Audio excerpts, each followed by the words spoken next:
welcome back. Today we are talking about what happens when the ball gets destroyed. So let's jump straight into it. So we'll create UI elements that will pop up when you lose, or when the object gets destroyed. So we'll create a canvas, a UI panel, which I explained all this in a previous video. The UI panel is transparent, so we'll bump up the alpha a little to a dark color. We'll create a UI image scene. We'll make it 2D so that we can focus on what we are looking at, and then we'll stretch this a little. Center it in the middle by pressing Alt. Call this loose. Yeah, basically loose. So UI will create a text and say loose.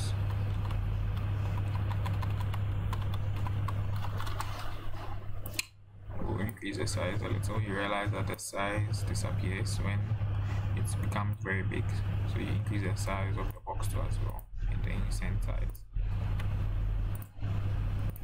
You also center the text too as well, and then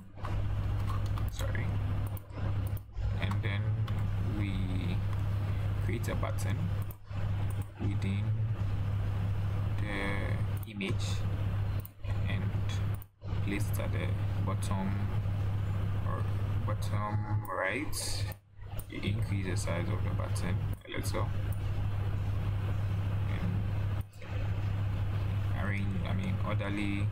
It's all preference, but place it at a good position, and then you name it restart. So this button will help in restarting the game. We'll increase the size of the text a little, and that's a basic UI. So what we'll do is that we want this to pop up when the game ends. So when you lose, when the ball hits an obstacle. So we'll create an empty game object, call it game manager. Now in most games they have a game manager that handles things like this, which is not object specific. So create a script,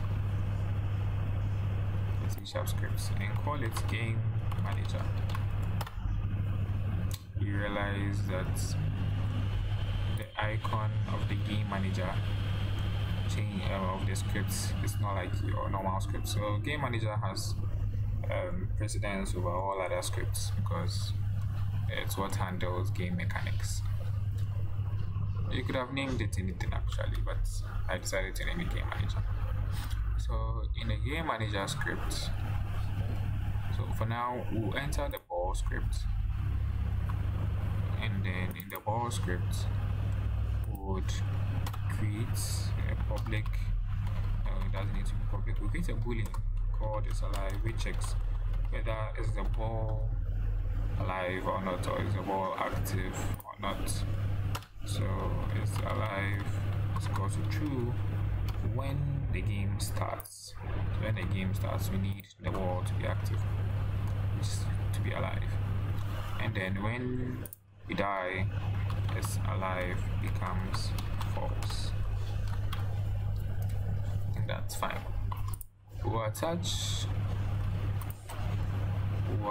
the game manager script to the game manager game object, the empty game object, which we can reset. It doesn't really matter where it is in world space because it's an empty game object.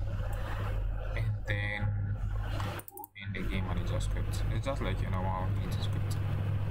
So what we'll do is that we would create a public game object, public game object, call it panel. Now what this panel does is that it takes the panel on the canvas, and then we'll set it active or we'll deactivate it depending on whether the ball is alive or it's not alive, whether it's destroyed or it's not destroyed. So in the start, we don't need the panel to be active, so we'll say panel.setsActive to be false. So this deactivates the panel. And then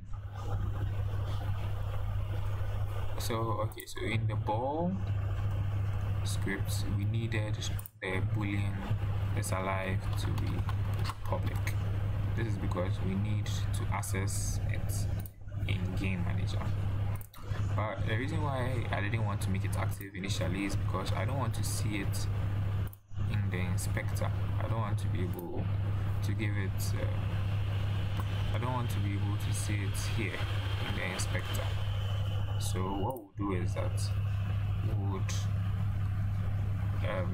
set a property known as hide in inspector. So what this does is that it hides a public variable within the inspector as the name defines. As the name says. We'll talk about hidden inspectors, serializable, and other interesting properties as we continue. So now it's alive, it's public.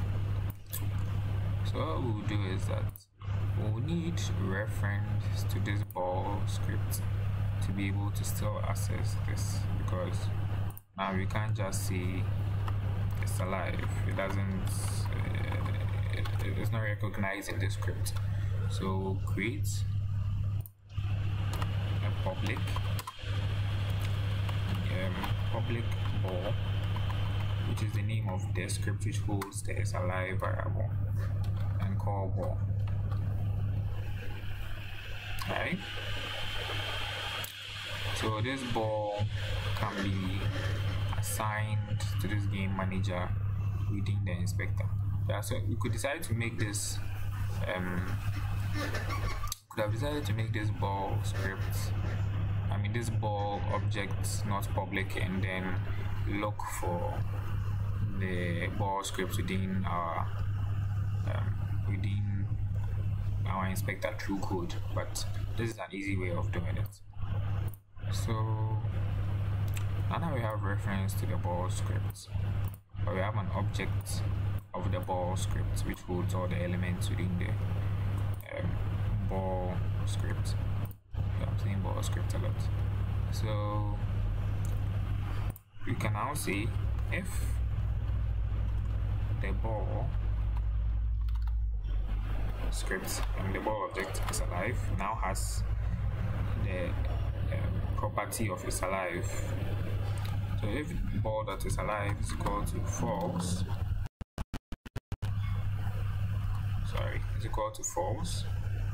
or you could have said if it's not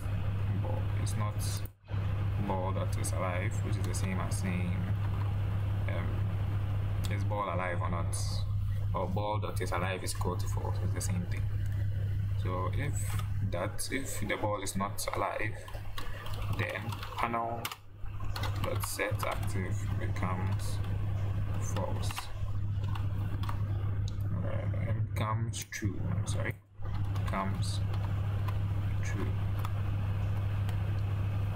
And then else, meaning if it's alive, then we don't need the panel to be active. So that's your basic script for the game manager. Let's see whether it works in code. Whether it works when you run the game. But first we need to assign the variables.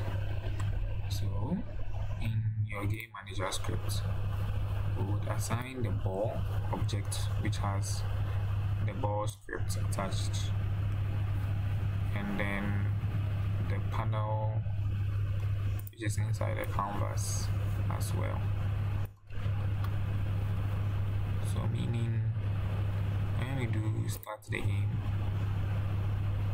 we shouldn't see the panel, but when we hit something, we should see this little UI. So that's basically it for today's video. Hope you enjoyed it.